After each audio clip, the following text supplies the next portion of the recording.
Meanwhile, truckloads of donations from our community have finally made it down to Moore, Oklahoma, where victims of that tornado are still cleaning up. News 8's Pauline Lee joins us with more on how your generous donations are helping those in need hundreds of miles away.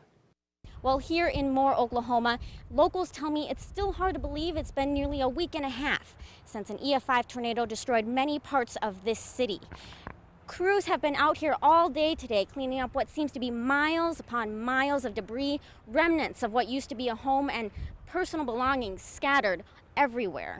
Now, a group of volunteers from the La Crosse area drove through the night to arrive here bright and early this morning with a semi full of donations. Everything from food, tools and equipment, toys and clothes. They delivered the food to a nearby church that supplies thousands of meals to both those affected by the tornado and those helping with the cleanup.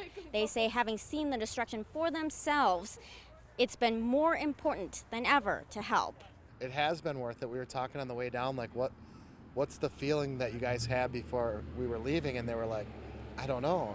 It wasn't like we were going on a vacation.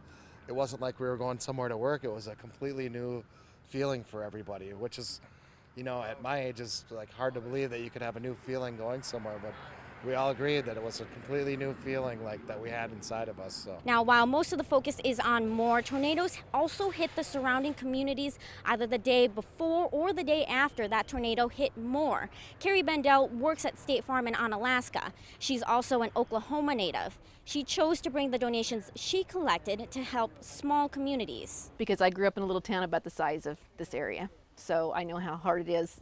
These places sometimes get forgotten a little bit. They're just tiny little bitty little towns, and that's who I wanted to make sure I helped. Now, the local volunteers from our area say they'll stay here for a few days to help with the cleanup. But I'll tell you, it's very hard for them to get in a full day's work. Locals here, local organizations, volunteers have told us they've had to stop what they've been doing by about 3 o'clock to seek shelter. Right now, it's very hot, it's very humid, and as you can tell, it's very windy.